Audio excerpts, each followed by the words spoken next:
Bamada pointi kanubagaw an bɛ aw fo ka aw waleɲuman dɔn dante foli min na fɛn fɛn sɔgɔlen don an na nin waati in na an ka bɔlɔlɔ sira bɛɛ lajɛlen kan ka daminɛ an ka page Facebook ka taa se chaîne YouTube ma fo ka taa se an ka TikTok ma an bɛ aw fo ka aw waleɲuman dɔn an b'a fɔ ko aw bisimila aw ka jamukan Mali kɛnɛ kan an bɛ min ɲɛnamaya aw ye ka daminɛ ntɛnɛn fo ka taa se juma ma walasa kunnafoniya minnu bɛ dugu la ka bɔ n'olu ye k'o walawala aw ye o la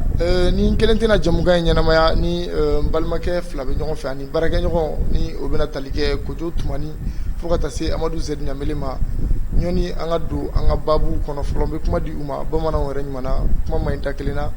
u ka folikan bila o la an bɛ sɔrɔ ka don baabu ninnu kɔnɔ Kojo Tumani salamu alaikum. Walaikum salam kulubali. Kɔri baasi tɛ yen. Baasi foyi tɛ. Alhamdulilah. I yɛrɛ don. Baasi tɛ n na sun dɔrɔn de bɛ ka an kɔrɔkɔrɔ sinon ça va. Donc sun digir'i la kosɛbɛ quoi. Bon sun tɛ digɛ anw na mais. Sun tɛ digɛ aw la. Mais i b'a dɔn bɛɛ b'a dɔn ko ka 24 heures kɛ limaniya tɛ i bɛ ji min a ma nɔgɔn. Limaniya don. A bɛ dépend. D'accord ala ka limaniya in kɔgɔ quoi. Ami ami. D'accord folikan kɛrɛnkɛrɛnnen jumɛn b'i bolo ka ɲɛsin an lajɛlikɛlaw ma. Bon n b'an ka abonnés fo ka n'an filɛbagaw fo kosɛbɛ. K'e kulubali yɛrɛ fana fo n'o bɔlen kɔ a la an bɛ an ka technicien Waraba fo ale mɔgɔ min bɛ subahana mansin kɔfɛ walasa an ja ka se ka cari diɲɛ fan bɛɛ fɛ o bɔlen kɔ a la an b'a fɔ an ka filɛbagaw n'an ka abonnés k'u ka vidéo ninnu aimer k'u partager kosɛbɛ kunnafoni min bɛna boli fɛn min kan bi a nafa ka bon kosɛbɛ. D'accord merci bien Kojo Tumani o la Amadu Zɛri Ɲamele folikan kɛrɛnkɛrɛnnen jumɛn b'i bolo ale kɔni hali n'i y'a ye i b'a dɔn ko sun b'a kan. Non sun t'an kan bon an bɛ foli ani tani lase Mali cɛ muso denmisɛn ani maakɔrɔba minnu sɔgɔlen b'a la nin wagati in na Mali kɔnɔ ani Mali kɔ kan n bɛ i yɛrɛ fo i ka cɛsiri la don o don wuli ka jɔ la ka taa kunnafoni sanumanw ta ka na di an filɛbagaw ma depuis yan f'u sigiyɔrɔ la. D'accord foli diyara n ye kosɛbɛ n bɛ n ka kuma lakile ka d'a kan individu malintentionnel dɔw bɛ yen u b'i ka kuma ta kuma dun bɛ mɔgɔ dun kuma ye wara de ni Kojo ka kuma la san bɔra k'a fɔ ko 24 heures sun don 24 heures ma kɛ sun na dɛ n bɛ fɛ k'a fɔ ko n bɛ se ka 24 heures de kɛ k'a sɔrɔ n ma ji min mais an ye 10 heures de kɛ à peu près sun na an tɛ dumuni kɛ an tɛ ji min ko ni limaniya tɛ o ma nɔgɔn parce que n'i m'a corriger dɔw karilen don k'a yɔrɔ kan. Non, e bɛ se ka 24 heures kɛ c'est possible. Mais moi je peux faire 24 heures moyen de la. Bon e b'o de kɛ généralement fana. D'accord bon je passe sur ça o la an lajɛlikɛlaw an bɛna an ka baabu don an ka baabu la an ka baabu fɔlɔ o de bɛna tali kɛ an ka jamana premier ministre n'o ye docteur Choguel Kokala Mayiga ye ale lors de la session n'o o ye dalajɛba ye dalajɛ min daminɛna avril kalo tile daminɛ la ni o daminɛna an ka bulonkɔnɔmaw fɛ kɛrɛnkɛrɛnnenya la n'o ye CNT an ka CNT ɲɛmaa n'o o ye colonel Maliki Diawo ye ale y'a jira premier ministre la k'a ye k'a fɔ ko a ye baara minnu lawaleya ko don n'a nataw la k'a bɛna tɛmɛ CNT ɲɛkɔrɔ ni ka baara ninnu ni k'u kɛcogoya fɔ ka d'a kan maliyɛnw bɛɛ sigilen bɛ ka mun kɔnɔ n'o ye refondation ye ani don n'a nataw élection datiw fɔli la ko yala premier ministre kɛlen bɛ ka baara minnu ko o hukumu kɔnɔ ko premier ministre bɛna tɛmɛ don n'a nataw la CNT ɲɛkɔrɔ walasa ka olu perepere-latigɛ o baaraw kɛcogoya ɲɛfɔ kosɛbɛ ko olu yɛrɛ bɛna jɛkulu wuli jɛkulu min n'o bɛna kɛ comité belebele o comité n'o bɛna tugu Choguel ka baarakɛlenw kɔ n'o y'an ka premier ministre ka Choguel ka baarakɛlenw kɔ transition kɔnɔna la o siranatigɛw la an bɛna an da don o la ni ka o walawala an bɛɛ lajɛlen ɲɛ bɛ comment dirais-je titre la cogoya min na ko le 21 avril ni o ye a bɛ bɛn dɔgɔkun wɛrɛ ma ne ma fili ko a bɛna tɛmɛ CNT ɲɛkɔrɔ ni ka a ka baarakɛlen ninnu larawe olu ɲɛkɔrɔ o la an bɛna an da don o la k'o walawala o tɛmɛnen kɔfɛ commune 2 mairie la Bamakɔ kɔnɔ yan an y'a ye k'a fɔ ko furugu dɔ bɛ yen ani ɲagaɲaga dɔ kɛmɛ ka ɲugujugu dɔ lawuli ɲugujugu dɔ kɛlen don ka ɲagaɲaga dɔ lawuli yen nɔ kɛrɛnkɛrɛnnenya la ni o bɛna tali kɛ yen baarakɛlaw ka sarako ye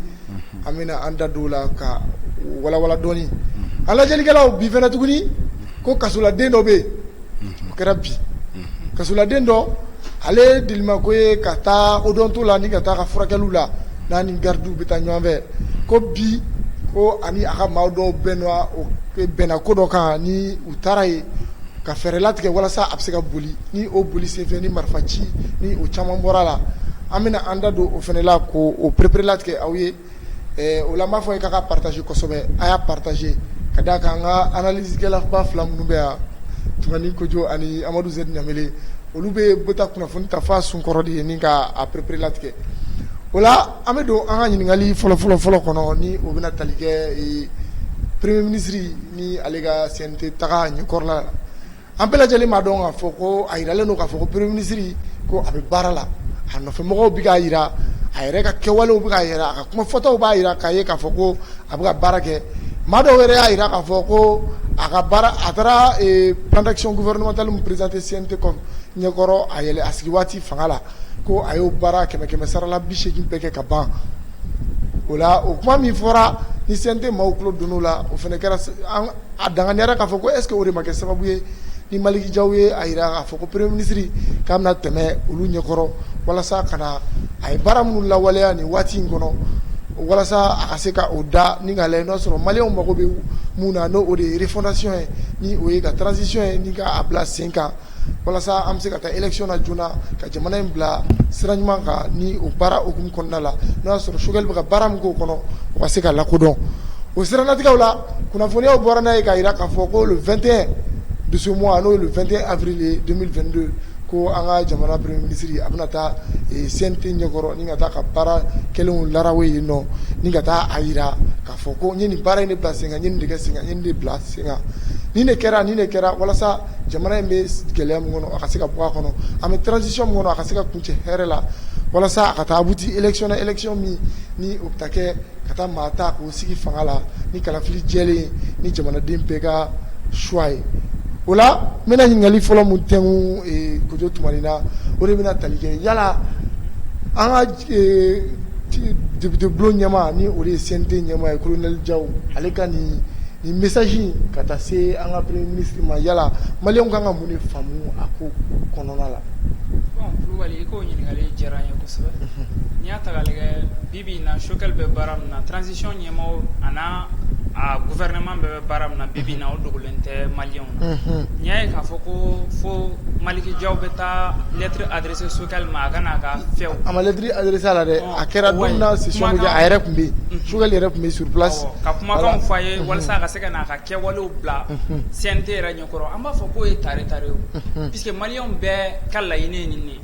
ni baara min bɛ kɛ o ka taa exposé i ye min kɛ o ka dɔn i ma min kɛ o ka dɔn n'i y'a ta k'a lajɛ laseliw kɔnɔna na a fɔra ko Choguel ye 80% a sera k'o bɛɛ assumer donc o b'a jira tiɲɛna u ka fɔtaw la o b'a jira tiɲɛna a ye baara caman kɛ ani kɛwale min bɛ Choguel yɛrɛ la bi in na n'i y'a ta k'a lajɛ vraiment a bɛ ka Mali kunna wolo diɲɛ fan 14 bɛɛ la n'i y'a yɛrɛ a ka sortie médiatique min yɛrɛ kɛra ONU kan n'i y'a ta k'a lajɛ o yɛrɛ kɛra sababuba ye ni ka Mali ka indépendance segin a ma kosɛbɛ. Écoutez, monsieur le maire y'a fɔ yan nɔ ko o kun ye Assimi ka discours ye dɛ. Non a kɛra Assimi ka discours ye o a kɛra Choguel ka discours ye o a kɔni fɔra Choguel de da ou bien. D'accord. Donc an b'a danganiya k'a fɔ k'o ye Choguel ka kuma fɔlenw de ye. Bon jamana kunkan ko i kelen ka hakilina i tɛ se ka taa sɔgɔ ni jamanadenw ye mun d'i ma i bɛ t'o de fɔ donc a bɛ yira Choguel ye jamanadenw ka hakilina de fɔ ONU kunkanko la donc a mana kɛ Assimi ka hakilina ye a mana kɛ mɔgɔ wɛrɛ ka hakilina ye Assimi ka hakilina o tɛ hakilina wɛrɛ o ye jamanadenw ka hakilina de donc jamanadenw ka hakilina fana tɛ hakilina wɛrɛ hakilina min bɛ Choguel la o de don donc Choguel bɛ baara min na a taara Qatar kɔsɔn in na n y'a ta k'a lajɛ a taara laseliw caman kɛ mun b'a to an ka ressources minières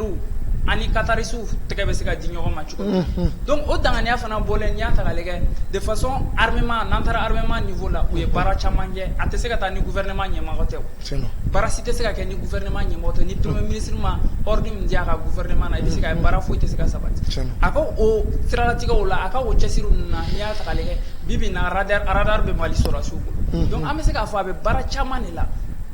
o t'a bali k'a fɔ an ye min ye kɛnɛ kan ani dogo la fana n'a sera ka bɔ ni min ye k'a lakali maliyɛnw ye vraiment an bɛ nimisa wasa sɔrɔ o hokumu kɔnɔna na quoi. Donc a ka nin passage bɛ se ka kɛ sababu ye mɔgɔw bɛna dɔn k'a fɔ tiɲɛna jamana transition mɔgɔw u ye baara kɛ quoi. U ye baara kɛ puisque n'i ye baara kɛ i kan ka bɔ na rapport dɔ ye chaque 6 mois walima chaque 3 mois ka exposer jamanadenw ye. Ne tun bɛ Mali jɛ quoi fɔlɔ.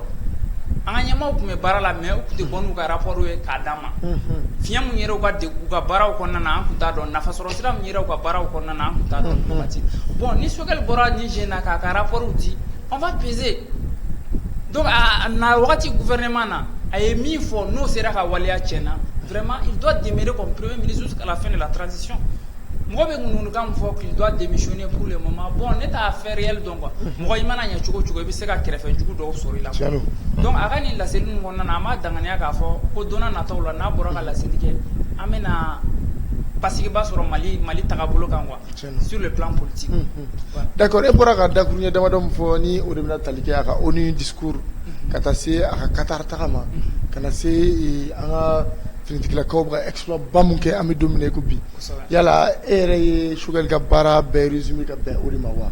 Non Sogɛl ka baara a tɛ se sinon ka a ka plan d'action na a ye kuma caman fɔ. Sogɛl ye baara caman kɛ. I n'a fɔ dɔ wɛrɛ fara a kan. Sogɛl ye ka d'a kan Mali gɛlɛya dɔnnen don depuis transition ma se. depuis Sogɛl nalen yan n'a y'a ta k'a lajɛ château ma distribué sur les points d'eau Bamakɔ yan i tɛ taa transition château sɔrɔ yɔrɔ bɛɛ o sababu ye jɔn ye? An bɛ se ka danganiya kɛ k'a fɔ k'o ye Sogɛl ka baaraw fana bon an tɛ se ka na sigi plateau in kan ka Sogɛl ka baaraw kɔni bɛ fɔ k'a ban mais bakuruba la an bɛ se ka min fɔ sur le plan militaire puisque Mali mago bɛ min na actuellement o ye militairement ye équipement militaire an mago b'o la a ka cɛsiri sera ka kɛ ka équipement militaire caman na Mali la éducation niveau la a talen kɔfɛ Qatar an y'a ye Qatar taga in yɛrɛ kɔnɔna na n'i y'a ta k'a lajɛ résumé caman bɛ bɔ a kɔnɔna na quoi min b'a danganiya k'a fɔ ko Mali basigi yɛrɛ o bɛ sabati a ka Qatar taga in kɔnɔna na a y'a yira Qatarisiw la k'a fɔ ko an ka ressources minières n'o y'an ka dugujukɔrɔfɛnw ye ko n'u exploité cogo ɲɛna ko bɛ se ka kɛ fiɲɛbɔda y'an ma sur le plan économique. D'accord. O hokumu kɔnɔna na a y'a yira k'a fɔ fana ko degun bɛ Mali kalanko la depuis IBK tile la anciens bɛ grève la hali sisan anciens bɛ grève la mais bibi na a fɔra k'a fɔ ko 15 milliards à peu près 15 milliards a ka taama in sen na o sera ka di pour que ka éducation sabati n'i y'a ta k'a lajɛ u ka gouvernement in baara in kɔnɔna na fana ministre de la santé a ye équipement sanitaire caman di dɔgɔtɔrɔso ma donc an b'a danganiya k'a fɔ ko bɛɛ premier ministre ka nɔbɔ fana na sinon ministre de la santé tɛ se ka wuli a yɛrɛ ma dɔrɔn ka équipement ta ka bɔ jamana kɔnɔ ka taa n'a ye ten tant que premier ministre ma ordre d'a ma donc o hokumu kɔnɔna na an b'a yira k'a fɔ jamana yɛrɛ n'i bɛ fɛ i ka jamana yɛrɛ ka jɔ i mago bɛ fɛn saba de la éducation la paix la sécurité en quelque sorte o bɛ bɛɛ regrouper o bɔlen kɔ a la la santé a banna. D'accord. Merci bien. N'o sera ka sabati jamana o jamana kɔnɔ i bɛ danganiya k'a fɔ ko jamana bɛ avancer. Merci Kojo i ka walawalali la n bɛ segin ka ɲɛsin Amadu Z Ɲameli ma. Z Ɲameli ko premier ministre kan ka taa CNT ɲɛkɔrɔ le 21. Oui. Yala i ka faamuya kɛra mun ye o siranatigɛw la? D'accord. Bon ne tɛna n focaliser premier ministre ka baaraw kan i n'a fɔ Kojo bɔra ka kuma cogo min na mais ne bɛna focaliser point dɔ de kan c'est un point qui est très très important parce que an bɛ don min na ko bi transition in filɛ nin ye ŋaniya juguya camanba de talen bɛ k'u sɛgɛrɛ fɛn minnu dogolen tɛ mɔgɔ si la dɔw yɛrɛ fɛ ko Malikinjɔw ka Sogɛl weleli ka taa CNT devant le CNT ko wɛrɛ de don i n'a fɔ kɛlɛ sira de don ou bien i n'a fɔ furugu sira de don non il faut k'an ka mɔgɔw la faamuya plan d'action gouvernemental in tɛ dɔwɛrɛ c'est tout à fait normal a bɛ transition mɔgɔ na a b'u ka programme kɔnɔ le premier ministre chaque fois i bɛ taa i ka programme i ye fɛn minnu kɛ i bɛ t'olu présenter les réalisations que tu as fait en plus fana projet minnu fana b'i bolo don n'a nataw la n'olu kan ka kɛ aw bɛ taa i bɛ t'o exposer comme ça au jeu de tout le monde. D'accord. Sogɛl bɛ maliyɛnw de ka baara la CNT fana bɛ ka maliyɛnw de représenter donc Sogɛl ka projet a tɛ se k'o to a kɔnɔ dɔrɔn k'a fɔ ni ne b'ale kɔnɔ bɔ a bɛ ka sɛmɔn kɛ non il faut que maliyɛnw k'a dɔn mɔgɔ min bɛ yen n'u ka gouvernement bɛ mɔgɔ min bolo u ka ɲɛma a ka kɛwale ye nin ye a ka kɛwale ye nin ye don n'a nataw la a bɛn'ale nin kɛ a bɛn'ale nin kɛ programme d'action gouvernementale in ye o de ye donc Sogɛl bɛ ka taa CNT ɲɛma c'est juste pour aller c'est un truc qui est tout à fait normal ka taa ka programme de yira en plus don n'a nataw la a bɛn'ale fɛn minnu kɛ ka t'o de yira et c'est tout à fait normal mɔgɔ kana bila u kunna ko wɛrɛ don quoi parce que an y'a ye bɔlɔlɔw sanfɛ an y'a ye kuma caman bɛ ka fɔ ko Assimi Sogɛl ko c'est bientôt fini ko Malikinjɔw ni Sogɛl bɛ ɲɔgɔn na ko Sogɛl ko a ka kuma caman bɛ ka fɔ quoi donc mɔgɔw yɛrɛ tun fɛ dɔrɔn c'est comme tribunal CNT tɛ tribunal ye dɛ Sogɛl tɛ ka taa tribunal la a bɛ ka taa yɔrɔ mun na a ka baara a bɛ ka t'o de yira bon ne ye nin baara in de kɛ ne bɛna nin baara in de kɛ faut que mɔgɔw k'o yɔrɔnin faamu kosɛbɛ Sogɛl ka CNT a bɛna taali min kɛ le 21 avril. D'accord. Ɲininkali min bɛ fɛ ka tɛnkuwila yala e bɛ se ka a sɛbɛntiya k'a ye k'a fɔ a fɔlen don ko Sogɛl ka baarakɛta plan d'action kɔnɔ a ye baarakɛta minnu fɔ ko a bɛna olu kɛ a bɛna minnu bila sen kan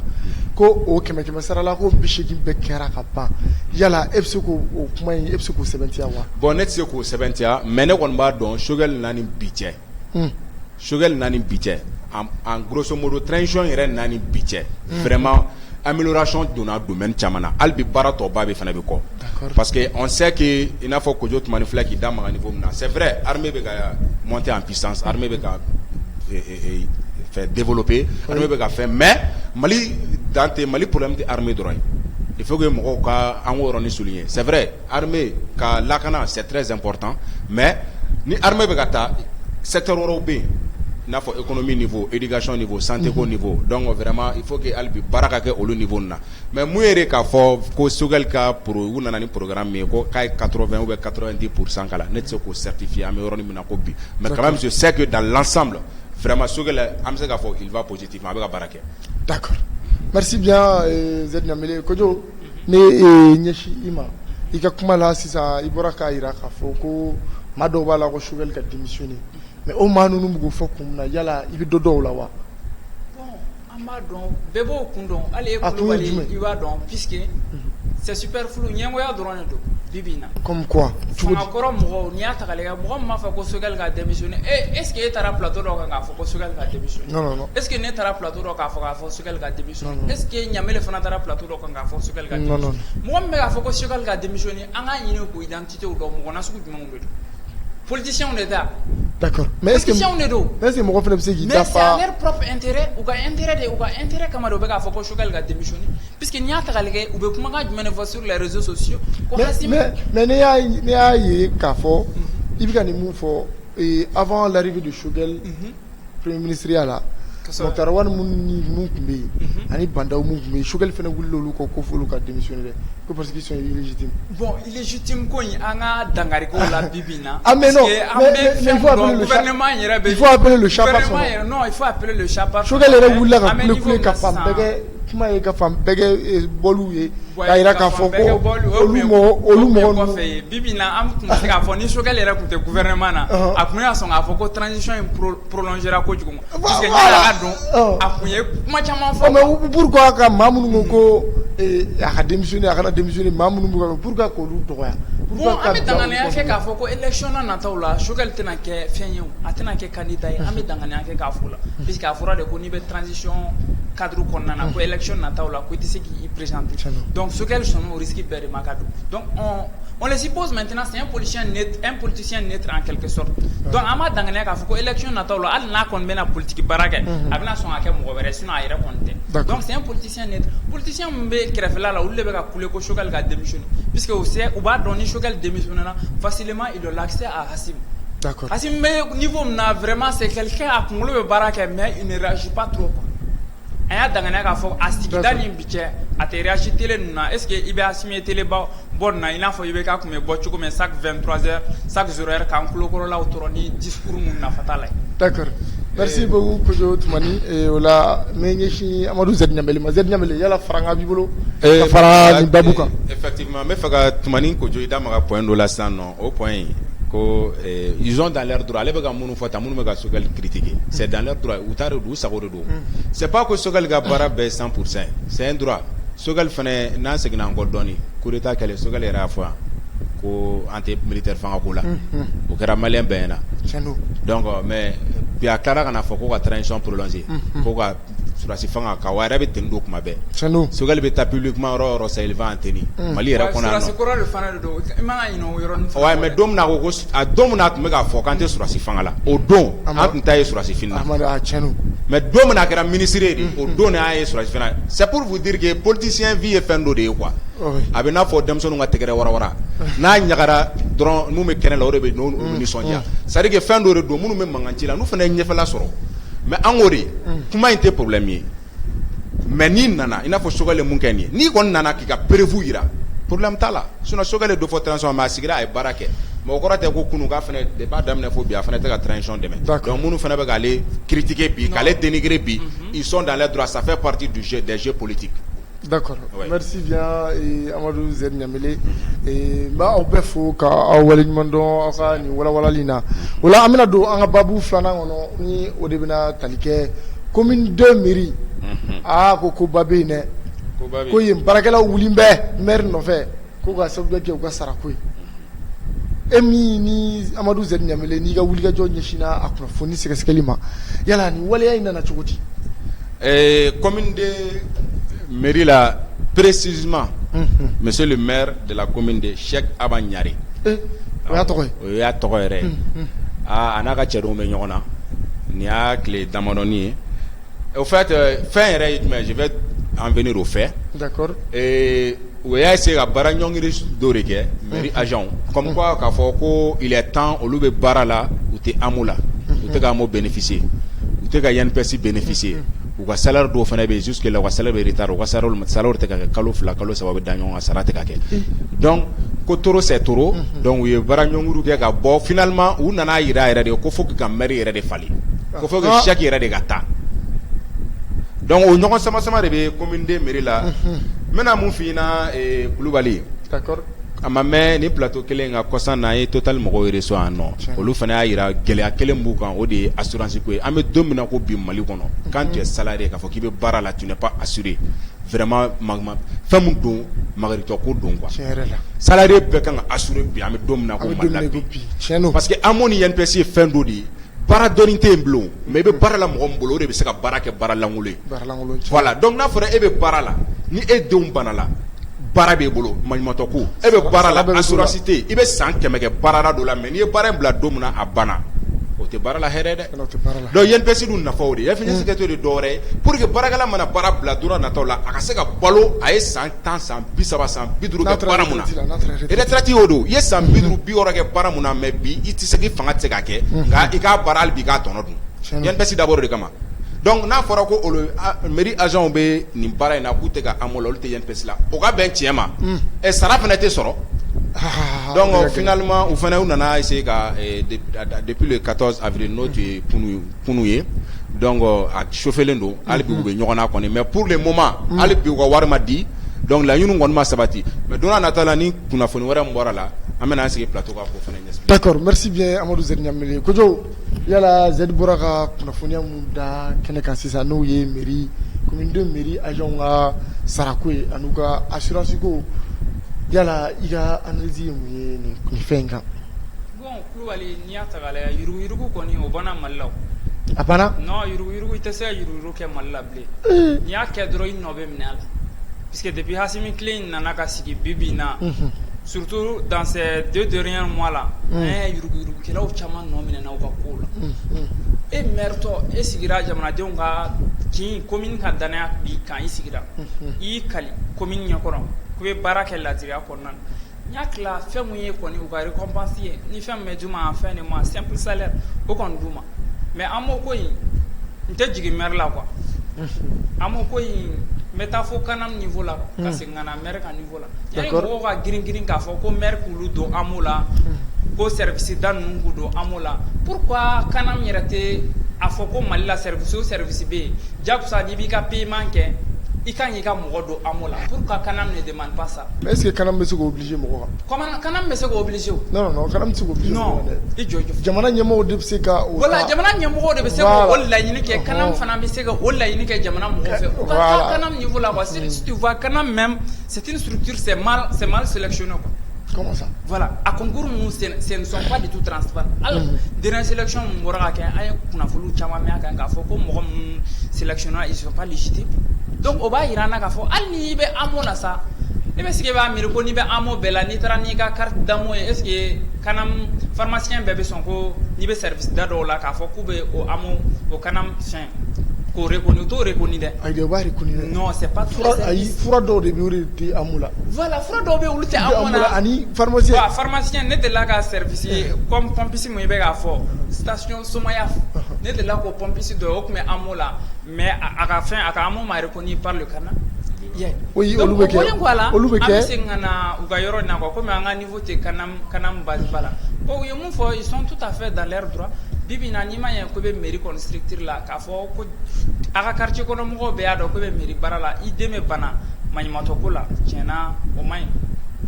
D'accord. Bon, voilà, au béga INPC Mouroka, Konun Fana Doga Kola. Bon, ce ne sont pas des structures très faibles. INPC est un foule là-bas,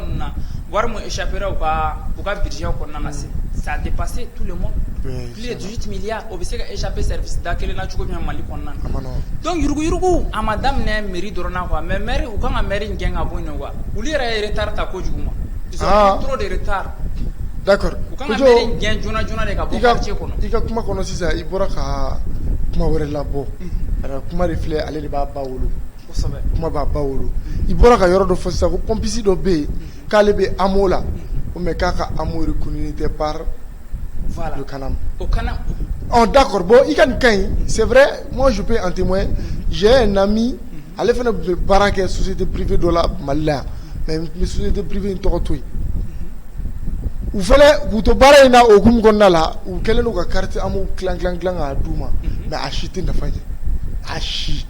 u bɛ bana u bɛ taa n'a ye a fɔ k'a reconnu tɛ fo ne terikɛ in yɛrɛ labanna ka baara bila carte amu wo INPS wo a si tun tɛ nafa ɲɛ a bɛɛ kun dilen d'u ma dɔrɔn de pour que k'u da di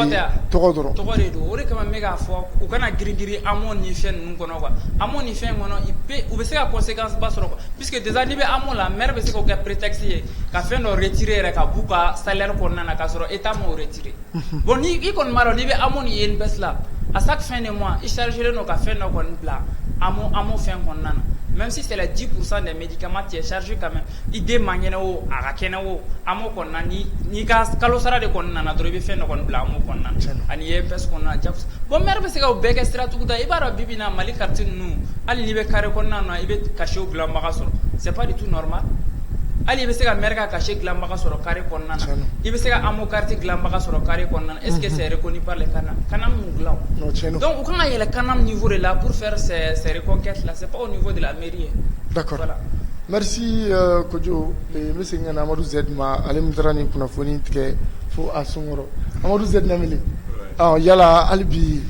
maa ninnu ka ko n'o ye mairie agent ka ko ye yala hali bi u ka kan bila u ka hakɛ kɔnɔ wa. Kulubali n b'i fɛ ka ɲininkali la c'est fait aw to kuma la aw ye yɔrɔnin dɔ de point dɔ de soulever n bɛ fɛ k'o yɔrɔnin effleurer dɔɔnin quoi o de ye Canam ko in ye au fait Kojo ko Canam mɔgɔw de don ne bɛ se ka mun fɔ Canam ko in na c'est à dire que n'i b'i ka wari sara n'i bɛ k'i ka wari sara Canam na I ka carte bɛ baara kɛ ça c'est obligatoire et puis ni I bɛ baara yɔrɔ bɛ I don Canam na baara tɛ taa carte ta ka na d'i ma k'i bɛ Canam nɔ e yɛrɛ de bɛ wuli k'i ka document na don Canam na e yɛrɛ de bɛ taa n'i ka document ye amu la donc k'i ka papiers bɛɛ course kɛ k'a ban ka taa n'a ye ka baara yɔrɔ service da la olu bɛ sɔrɔ k'a signer donc ni I ka virement kɛra et puis comment est-ce que mɔgɔ b'a fɔ k'olu bɛ Canam na k'a bɛ tigɛ o kun I ka baara yɔrɔ la ko bulletin de salaire tɛ yen fɔlɔ c'est que e tɛ amu la amu ye système fila de soit I bɛ taa kɛnyɛrɛye la soit I bɛ taa employé dɔ I ka employé b'i don amu la bon n'i bɛ kɛnyɛrɛye la chaque mois yɛrɛ de bɛ t'i ka wari sara caisse la mais n'i bɛ baara yɔrɔ la depuis ka virement bɛ kɛ dɔrɔn amu ni INPS ni impôt a bɛɛ bɛ tigɛ bon maintenant comment est-ce que e bɛ se k'a fɔ ko e bɛ amu la ko baara yɔrɔ nana carte d'e ma bulletin t'e bolo fɔlɔ contrat t'e bolo fila donc depuis I b'a ye namara bɛ k'o la mun ni mɔgɔ minnu t'a kalama u bɛ se k'e de ɲɛnamini k'a fɔ ko carte filɛ k'i bɛ amu la k'o fɛ sinon n'i ka wari bɛ sara tu as droit à l'amour mɔgɔ bɛ yen k'i amu bɛ tigɛ kun I ka carte bɛ baara kɛ amu la difficulté fila de bɛ se k'i sɔrɔ o ça c'est souvent fréquent soit I bɛ taa kuma dɔ la I b'a sɔrɔ k'i ka droit fermelen don soit kuma dɔ la I bɛ taa sɔrɔ k'i ka carte mise à jour ma kɛ mais tant que a bɛ tigɛ kun amu bɛ tigɛ kun Mali kɔnɔ Mali kɔ kan tant que tu es malien I b'i ka amu bénéficier mun ye ninnu ka fɛn ye au fait n bɛna mun f'i ɲɛna mairie mɔgɔ ninnu ka ko le problème c'est quoi mairie mɔgɔ ninnu yɛrɛ I bɛ taa sɔrɔ baara ye de bouche à oreille oui ma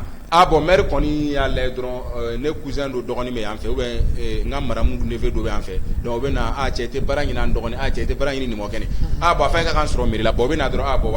voilà bon monsieur Jara ni ta ye nin fara o kan quoi ni nana baara la donc tu vois mɔgɔw kɛlen bɛ ka mairie fa mais c'est pas u tɛ c'est à dire que fɛn dɔ de don contrat yɛrɛ tɛ yen contrat tɛ yen c'est même pas mɔgɔ dɔw bɛ baara kɛ mais ils sont même pas reconnus par l'État. Ouais. Mais c'est des agents à la mairie. Donc finalement, on se demande même comment est-ce qu'à la mairie, comment on fait les recrutements au niveau de la mairie. ɲininkali kelen. Maire de b'a ka recrutement kɛ. Donc maire min bɛ mɔgɔ ka recrutement kɛ, ni maire bɛ mɔgɔ ka recrutement kɛ, o maire bɛ se ka contrat de ma cogo di? Ça veut dire i bɛ taa baara kɛ, bon ne bɛ ka taa baara kɛ de bouche à oreille, i tɛ se ka amu ni INPS fɛ, sauf si n'i taara don volontariat la, amu la o bɛ yen. Bon an b'o de fɔ baara yɔrɔ o baara yɔrɔ bɛ Mali la bi, gouvernement jɔyɔrɔ ye nin yɔrɔ, kana min tɛmɛ ne bɛ gouvernement de interpeller nin yɔrɔ in na. Effectivement i n'a fɔ an ka 2000 IBK tun y'a sariya bɔ cogo min na ko Mali kɔnɔ ko mɔgɔ si kana ka salarié sara par mois au-dessous de 40 000. Ko mɔgɔ mɔgɔ bɛ baara kɛ Mali la kalo kɔnɔ sara la k'a tigi kana sara ka tɛmɛ 80 000 mais a tɛ ka appliquer. Sinon gouvernement o loi décrété en assemblée kɔnɔ o votera. Bon o ye kelen, ni gouvernement o voté, bon ka tila ka fɔ ko mɔgɔ mɔgɔ bɛ baara kɛ Mali kɔnɔ ko mɔgɔ si kana sara tigɛ la bilen, kalo la baara la si kana sara tigɛ la, gouvernement Mali gouvernement kelen y'o loi voté assemblée kelen kɔnɔ. Mais hali sini mɔgɔ bɛ sara bolo ni bolo la Mali la, entreprise bɔ bɛ Mali la bi u bɛ ka mɔgɔ sara bolo ni bolo. Bolo ni bolo tɛ dɔwɛrɛ, ne ye gouvernement o kɛ calcul de don. Ni e ye entreprise ye e ka entreprise e bɛ jɛgɛ baara de kɛ ou bien e bɛ société garage la ou bien e ye station de mɔgɔ mɔgɔ bɛ baara k'e bolo ni e y'u déclarer k'e b'u sara banque la tu seras obligé k'olu déclarer bon n'olu déclarer e bɛ impôt ni taxe de sara état ye bon pour éviter ça i bɛ taa sɔrɔ 1000 employés bɛ ne bolo 100 employés bɛ ne bolo donc pour que n kana n yɛrɛ bila impôt ba ni taxe sara la ne b'a kɛ dɔrɔn n b'aw recruter da ni da contraté contrat de kan ka kɛ baarakɛla ni ɲɔgɔn cɛ hali ni e ne ko ko bon k'an ka baara kɛ bi ko kalo la baara don ko c'est un contrat qui va prendre 6 mois normalement inspection du travail mɔgɔ kan ka bɔ a baara kalama olu kan ka an kan ka document dɔ de kɛ signé à l'inspection du travail mais Mali la bi mɔgɔ joli bɛ baara la bi ko contrat b'u bolo donc an bɛ se k'a fɔ an ko kuma tɛ ni contrat t'i bolo parce que ni contrat t'i bolo tu n'es pas reconnu par l'État et quand tu n'es pas reconnu par l'État tu peux pas être un bénéficiaire de l'AMO ou de l'INPS o kɔni o kuma t'a la sauf si i ye assurance volontaire ta donc an bɛ se k'o de fɔ nin yɔrɔnin na mɔgɔ ka se k'a faamu. Merci bien Amadou Zed Ɲamele hakili la faamuyali caman sɔrɔla i ka walawalali ninnu na jo an bɛ i yɛrɛ fo kosɛbɛ an bɛna don an ka baabu sabanan kɔnɔ n'o de bɛna tali kɛ ko kasoladen dɔ bi a bɛ taatɔ k'a bɛ taa ka visite médicale de kɛ o dɔn t'o la ko a taara a échappera ye nin ko in fɔra bi a ye maaw dabali ban dɛ k'a échappera cogo di ko kɔrɔlen ani gardi caman tun bɛ taa ɲɔgɔn fɛ dɔgɔtɔrɔso in na ni ka taa ka furakɛli la mais ko bidonya in na ale kelen ani gardi kelen olu de taara ɲɔgɔn fɛ o dɔn t'o la k'u sera o y'a sɔrɔ kasoladen a ka maa dɔw bɛ k'a kɔnɔ ye ani maa minnu bɛnn'a kan walasa ka se k'a la échapper ko marifa tun b'u bolo a kɛra sababu ye u ye marifa ci gardien de prison in na ka sɔrɔ ka ni ka fu tigɛ ko hali bi u yɔrɔ ma dɔn fɔlɔ ni kunnafoniya in bɔlen ka bin an y'a yɛrɛ ɲininka ko nin bɛ se ka kɛ cogo di o la Kojo n bɛ kuma di i ma i yɛrɛ fɛnɛ i ka analyse ye mun ye nin ka cɛ in bolicogo la. prisonnier in bolicogo kabako de don fan dɔ la n'i y'a lajɛ ce sont des coups montés fan dɔ la n'i y'a lajɛ fana i b'a fɔ ko jamana mɔgɔw ka négligence de don bon fan min na n b'a fɔ ko jamana mɔgɔw ka négligence don premièrement prisonnier man ka bɔ ka taa furakɛ hôpital gansan ninnu na. Nyakla bibi na base non base be Mali bolo bibi na kasoladenw bɛ furakɛ yɔrɔ min prisonnier bɛ furakɛ yɔrɔ min base bɛ mun b'aw bila a bɛ taa odonto la a bɛ prisonnier déplacer ka taa fo odonto la k'a bɛ taa furakɛli kɛ ka sɔrɔ a ma armement a ma fɛn a ma sécurité mɔgɔ ɲɛnɛman b'aw bila a bolo ka taa ka sɔrɔ a y'a bila main libre comme ça un prisonnier mɔgɔ min b'a yɛrɛ kalama dɔn un prisonnier il doit être jamais libre dans la nature comme ça hali ni jɔlɔkɔ dɔ don a y'o bila a bolo kɔnɔ sa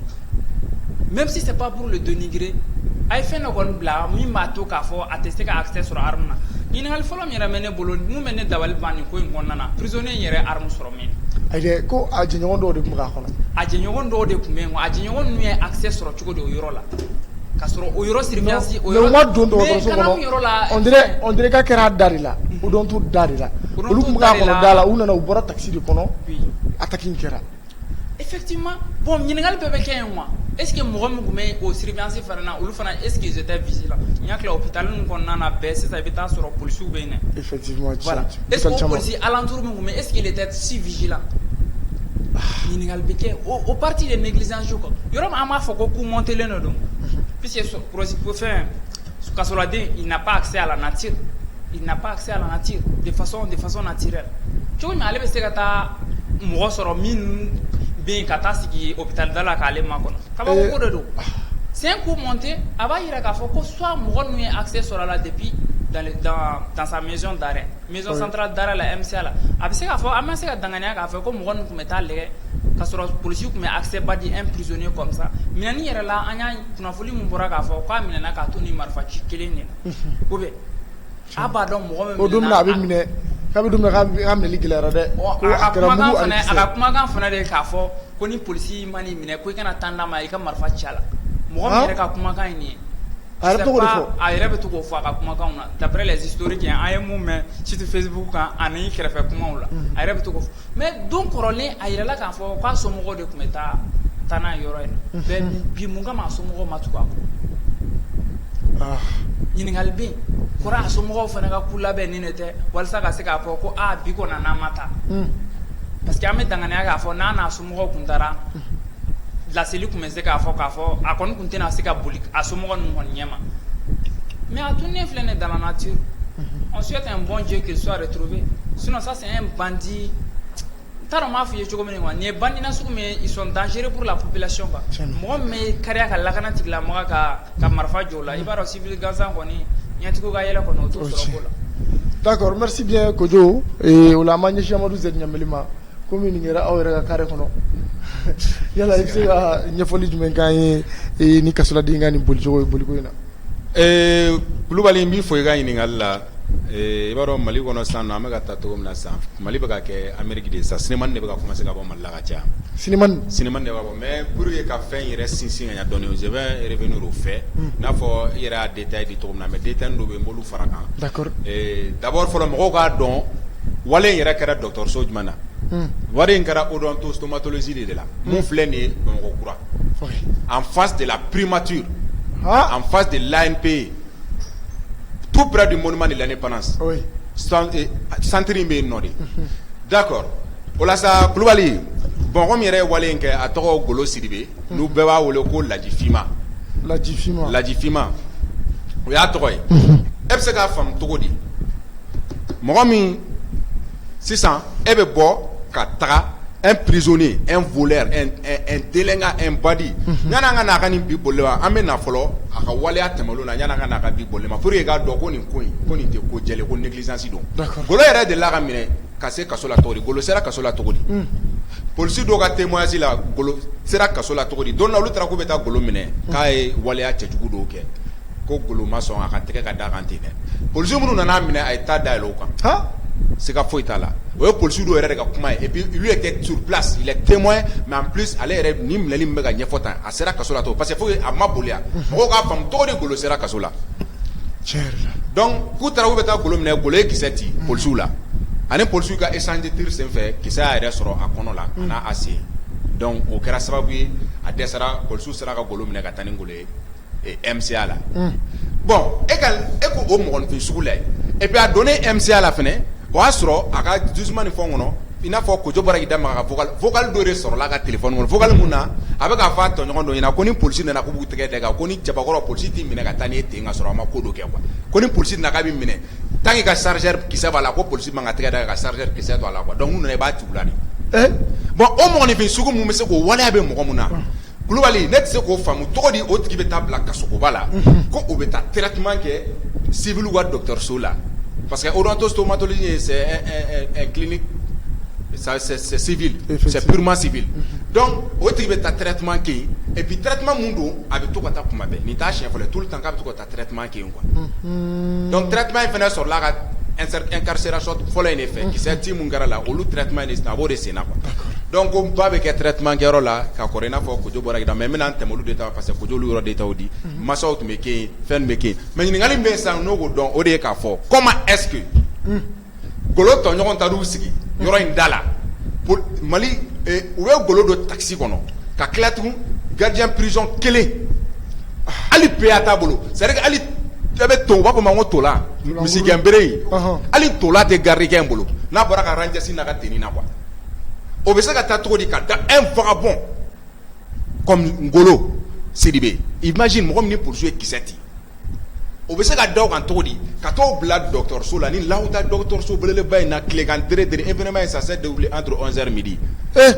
ka t'o bila tilegan dere ka t'o bila dɔgɔtɔrɔso la cogo di marifa t'o bolo foyi ɲininkali fɔlɔ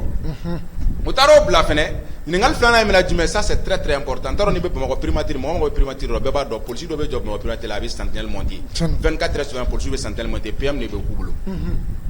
u ka gɛrɛgɛ marifa in PM de bɛ k'u bolo u bɛ jɔ sentinelle da la yen n'i nana avancer la dɔɔni dɔrɔn yanni ka se ordinateur la dɔrɔn n'i avancer dɔrɔn i b'a ye bagi mɔgɔw fana bɛ to ka sigi kuma dɔw olu bɛ kɛ kuma dɔw tɛ kɛ rond point ba yɛrɛ fana la polisiw kɛlen bɛ k'a fɔ Bamakɔ monument de l'indépendance ni événement n bɛ ka yɔrɔ min fɔ ni mɔgɔ ninnu m'a faamu hali bi u b'a faamu monument de l'indépendance kuma bɛɛ marche bɛ kɛ yɔrɔ min na ni nɛmɛnɛw ɲɛfɛ de dɔrɔn carré fɔlɔ à gauche dɔgɔtɔrɔso in bɛ yen nɔ i mana jigin carré fɛ dɔgɔtɔrɔso in bɛ yen primature yɛrɛ fana bɛ yen donc nin polisiw bɛ nin secteur bɛɛ la comment est-ce que Golo bɛ se ka na cogo di ko ninnu ka na et puis événement comment ça s'est passé d'après les gens qui l'ont dit mɔgɔ minnu yɛrɛ tun bɛ da la a kɛra mɔgɔ minnu ɲɛna tak ko Golo bɔra taxi kɔnɔ dɔrɔn k'a sɔrɔ a terikɛ fila tun bɛ yɔrɔ in na k'olu ye kisɛ ci tir de sommation kɛ tir fɔlɔ kɛra tir de sommation ye filanan o y'o ci yɛrɛ quoi donc k'o ye mɔgɔ dɔw yɛrɛ blessé à Géne na bon dɔw ka fɔ la gardien yɛrɛ de gardien mun taara bila ko kisɛ ci o yɛrɛ de sen na bon comment est-ce que nin bɛ se ka kɛ Golo n'a ka mɔgɔw ka tila ka tunu i b'a fɔ ni dibilan bɛ mɔgɔ minnu na quoi primature la polisiw bɛ kɛ ka primature fa tew hali san n'entrée i bɛ taa polisiw ba sɔrɔ primature la sentinelle bɛ da la yen sentinelle bɛ jɔ k'i ɲɛsin ordinateur da de ma de k'i ɲɛsin ma a n'a cɛ hali a tɛ 50 centimètres hali a tɛ 20 centimètres bɔ primature da ni ordinateur da gitɔrɔn de bɛ primature ni ordinateur cɛ quoi sentinelle jɔlen bɛ i b'a da yɛrɛ jɔn mun ne ni e ɲɛ filɛ ɲɔgɔn na cogo min na PM bɛ mɔgɔ ta 4 kilomètres surasiw ka polisiw ka marifa in PM surasiw ka PM a bɛ mɔgɔ ta 4 kilomètres a b'i faga mais ninnu ye nin kisɛ ci Golo ka n'a ka mɔgɔw ka ɲɔgɔn ta ten ka taa ten suɲɛ ne bɛ ɲininkali filanan o y'o yɔrɔ ye donc an bɛ se k'a danganiya k'a fɔ nin de ye fɛn in ye yala ɲininkali min bɛ kɛ sisan Golo ka nin négligence mun na Golo kelen taara ni gardien kelen taxi fana la et puis mun na gardi dara Golo kan ka taa Golo bila gardi mun hali marifa pistolet kelen PA yɛrɛ gansan o t'a bolo pour k'a yɛrɛ défend donc ni ɲininkali mun nin b'a to nin bɛ négligence de ko fɔ ɲininkali mun don ɲininkali gɛlɛnw don. D'accord. Merci bien Yamadou Z Ɲamele an bɛ an ka finitigilakaw wele ka da kan ni maa sugu man ka bila ten fiɲɛ fɛ ten ko maa tɛ ka a min ɲini ka da kan a bɛna se ka kɛ kɔlɔlɔ ye jamanadenw yɛrɛ ma o la an ka finitigilakaw an bɛ aw wele an bɛ welewele da aw ye kosɛbɛ a ka wuli k'aw cɛsiri aw ka ni cɛ in minɛ ni ka segin n'a ye a sigiyɔrɔ kɔrɔ la n'o ye kaso très très dangereux c'est très dangereux ka da kan marifa ci ni o t'a bolo foyi o la an lajɛlikɛlaw nin waati in na ni kunnafoni damadɔ de tun bɛ an bolo k'o walawalaw ye an ka jɛmukan mandi kɔnɔ n'o ye su kibaru ye aw kan bɛ sigi wɛrɛ wasalamu